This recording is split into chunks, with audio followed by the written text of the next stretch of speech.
Buddy, and now we're in the series of NCERT 10th class lessons, and we have already completed one. This is the second one, and this is Nelson Mandela Long Walk to Freedom.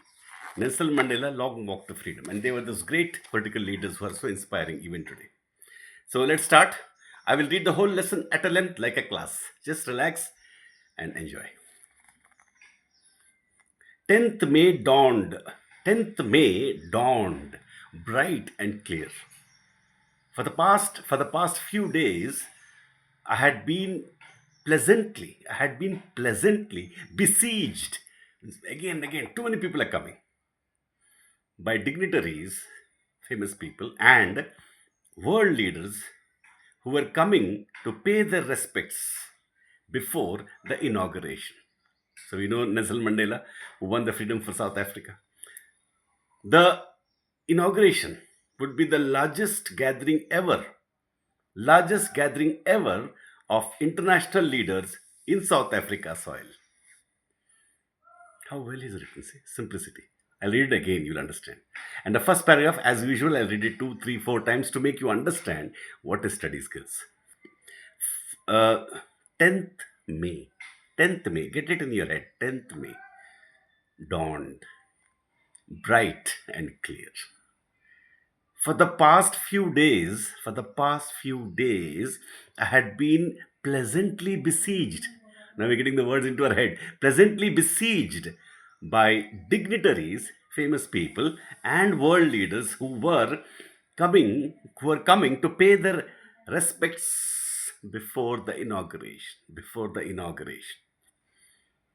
The inauguration the inauguration would be the largest gathering ever of international leaders of international leaders on South African soil. See how they write? Great leaders, great writers. I read the third time and you'll fully suck out, cull out, enjoy like a song, a writing also. Many people don't know that. Now let's experience it. 10th May dawned bright and clear. We already know this. It's almost memorized, no? Memorization with understanding is powerful. Trust me. That's why they had this oral tradition, no? Memorization, understanding. It becomes eternal. 10th May dawned bright and clear. For the past few days, I had been pleasantly besieged. Now, without looking, we can say by dignitaries from and world leaders who were coming to pay their respects before the inauguration. The inauguration would be the largest inauguration ever of international leaders. Where? In South African soil. That is called mastery of a content. There is one paragraph, and the it is 4 pages. Each page contains 4 paragraphs, 16 paragraphs. You must master like that. That is teaching. And it should not be done by the teacher. The student should do it.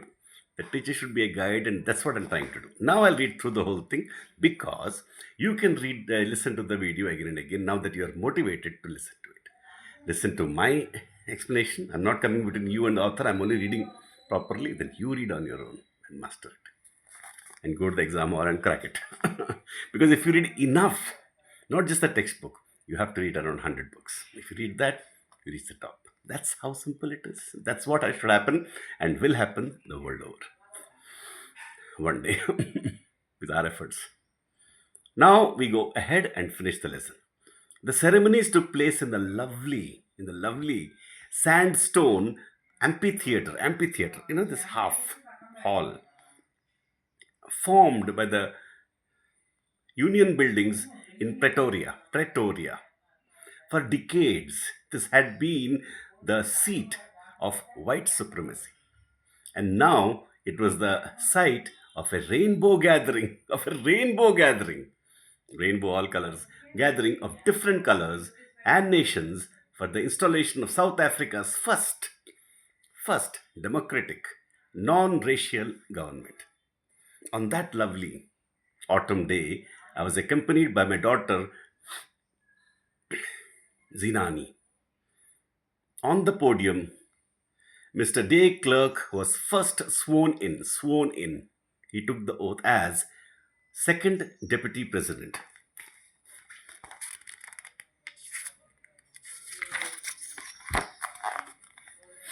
And then Thabo Beki, M is silent, Mbeki, I'm not sure of the pronunciation, but Beki was sworn in as first deputy president. When it was my turn, I pledged to obey and uphold the constitution and to devote myself to the well being of the republic and its people.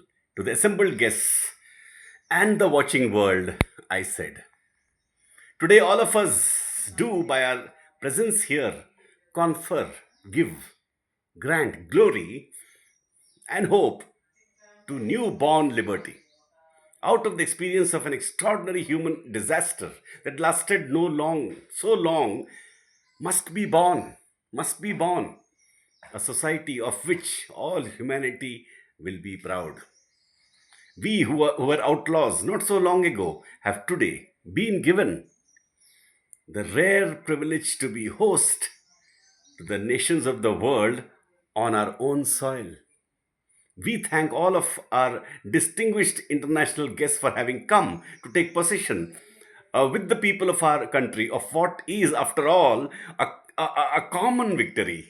A common victory for justice, for peace, for human dignity. We have at last achieved our political emancipation. We pledge ourselves to liberate all our people from the continuing bondage. It's connected to today's world, no? No? Continuing bondage of poverty, deprivation, suffering, gender, and other discrimination. It's there still today. The freedom is not yet over. Never, never, and never again shall it be that this beautiful and land will again experience the oppression of one by another. That is a fight always. The sun shall never set on so glorious a human achievement. Let freedom reign. God bless Africa. A few moments later, we all lifted our eyes in awe, in awe, wonder, extreme wonder, as a spectacular array of South African jets, helicopters, and troop carriers in perfect formation roared, made a huge sound, roared in perfect formation over the Union buildings. It was not only a display of pinpoint precision and military force, but a demonstration of the military's loyalty to democracy, to a new government that had been freely and fairly elected. That's the fight all the time. Only moments before, the highest generals of the South African Defense Force and police, their chests bedecked with ribbons and medals from days gone by, saluted me and pledged their loyalty. I was not unmindful of the fact that not so many years before, they would not have saluted but arrested me. They would not have saluted but arrested me. Finally, a chevron of Impala jets group left a smoke trail of the black, red, green, blue, and gold of the new South African flag. The day was symbolized for me by the playing of our two national anthems and the vision of whites singing Kosi Sekili, Africa, and blacks singing Die Stem, the old anthem of the Republic. Although that day neither group knew the lyrics of the anthem they hated the other anthem. They would soon know the words by heart. On the day of the inauguration, I was overwhelmed. I was overwhelmed with a sense of history. It's a beautiful sentence. It's a historical sentence.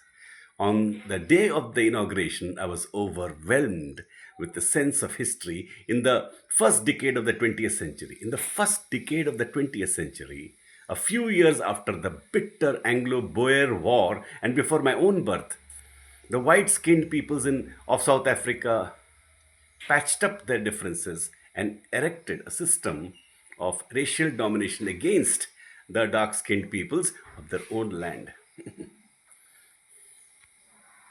The structure they created formed the basis of one of the harshest, most inhumane societies the world had ever known. This is the colonialism. No? Now, in the last decade of the 20th century, and my own eighth decade as a man, that system, that system had been had been overturned forever and replaced by one that recognized the rights and freedoms of all peoples, regardless of the color of their skin. That day had come about. That day had come about. That day had come about through the unimaginable sacrifices of thousands of my people, people whose suffering and courage can never be counted or repaid. Same thing in India. I felt that day, as I have on so many other days, that I was simply the sum of all those African patriots who had gone before me. That long and noble line ended and now began again with me. I was pained that I was not able to thank them and that they were not able to see what their sacrifices had wrought, had brought about. The WROUGHT. The policy of apartheid, you know, racial discrimination, created a deep and lasting wound in my country and my people. All of us will spend many years, if not generations, he's very realistic, recovering from that profound hurt. But the decades of oppression and brutality, here comes the realism, no? You must face facts, had another unintended effect, and that was that it produced the Oliver Tambos, the Walter Sisuhas, the Chief Luthalis, the Yusuf Dadus, the Bram Fishers, the Robert Sobuquist of our time. These are the prominent names of the struggle against apartheid. Men of such men of such extraordinary courage, wisdom, and generosity that their like may never be known again. It's true, when you look back at those founding fathers. Perhaps it requires such depths of suppression, maybe, of oppression to create as a rebellion such heights of character. My country is rich in the minerals and gems that lie beneath its soil, but I have always known that its greatest wealth is its people, finer and truer than the purest diamonds. What a leader, huh? It is from these comrades, the struggle, that I learned the meaning of courage. Time and again, I have seen men and women risk and give their lives for an idea. I have seen men stand up to attacks and torture without breaking, showing a strength and resilience that defies the imagination. I learned that courage was not the absence of fear, but the triumph over it. Not that you don't feel fear, but you go against your own fear. The brave man is not he who does not feel afraid, but he who conquers that fear. No one is born hating another person. This is so true. I believe this. I've never seen somebody hating another person in private life. In public life, something else happens. Yeah. No one is born hating another person because of the color of his skin, his background, or his religion. People must learn. People must learn to hate. This is something taught. And if they can learn to hate, they can be taught to love. He's wondering now. If people can be, can no one is born to hate, but you are teaching them hatred, right? So if they can learn hate, they can learn love. They can be taught to love, for love comes more naturally to the human heart. How true this is. Really, practically. We have become cynical, but as Harari says, why are we always saying that people want power, money, name? No, they don't want only power, money, name. Most people don't want it. They don't want an alternative. They want something else. All of us want something else, Baba, is what I say. Even in the, for love comes more naturally to the human heart than its opposite. Even in the grimmest times in prison, when my comrades and I were pushed to our limits, I would see a glimmer of humanity in one of the guards, in one of the guards, perhaps just for a second, but it was enough to reassure me and keep me going. 1 second of humanity in the enemy also. Man's goodness is a flame. It can be hidden, but never extinguished.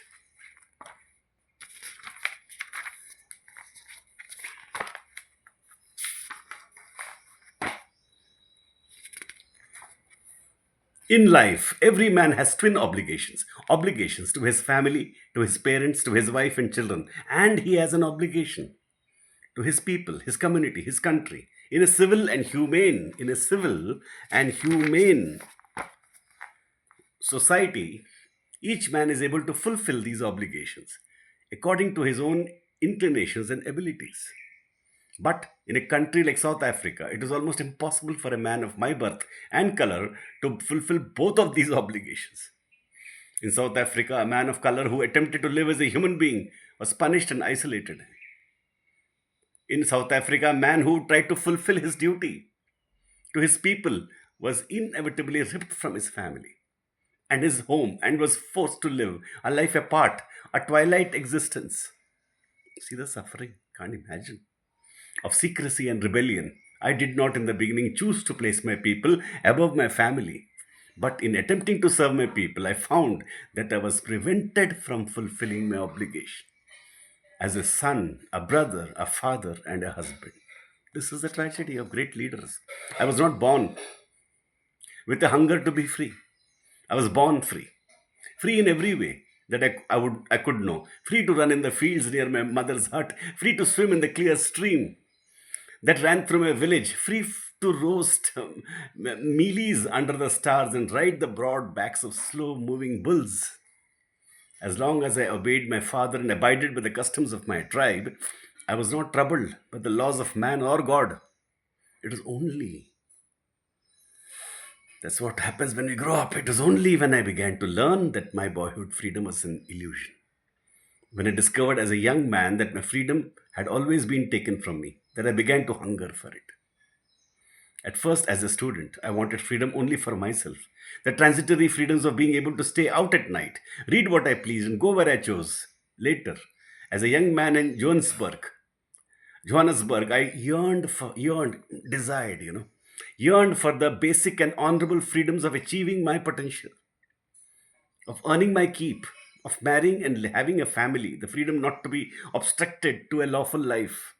But then I slowly saw that not only was I not free, but my brothers and sisters were not free. I saw that it was not just my freedom that was curtailed, but the freedom of everyone who who looked like I did. That is when I joined the African National Congress, and that is when the hunger for my own freedom became the greatest hunger for the freedom of my people. It was this desire for the freedom of my people to live their lives with dignity and self respect that animated my life. That transformed a frightened young man into a bold one.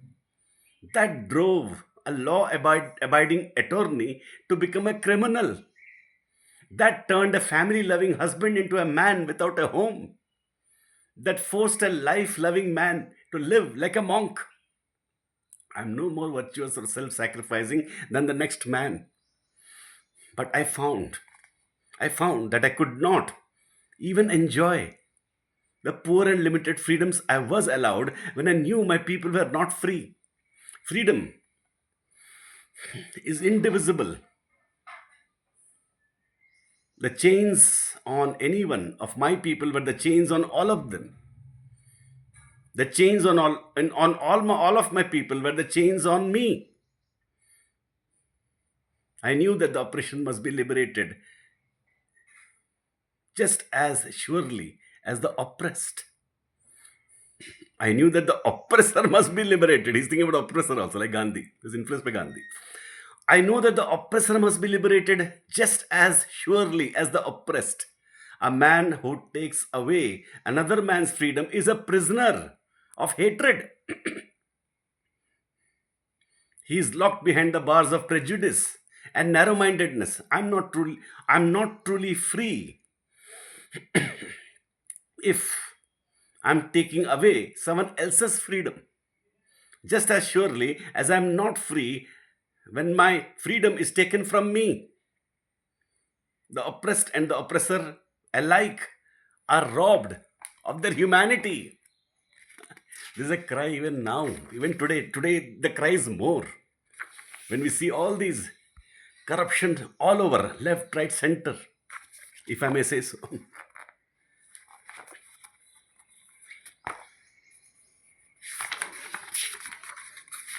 And that completes this lesson, this part of his memoirs. How beautiful this memoir is. How beautiful. Obviously, you should listen to this again and again. How many times can you listen? You can go on listening. Even while reading now, it was fresh. For me also. That is my joy as a teacher also. No? Teacher or whatever, human being. To share what I love with all of you. I hope you liked it. More than liked it, I hope it inspired you. More than that, I hope it will or has given you at least a glimpse of what a great life should be and why we should all live that life and end the problems of history. Who will end it? We will end it. We are ending it. Slowly we'll evolve and reach at 100% freedom. The freedom movement is on the world over. Thank you.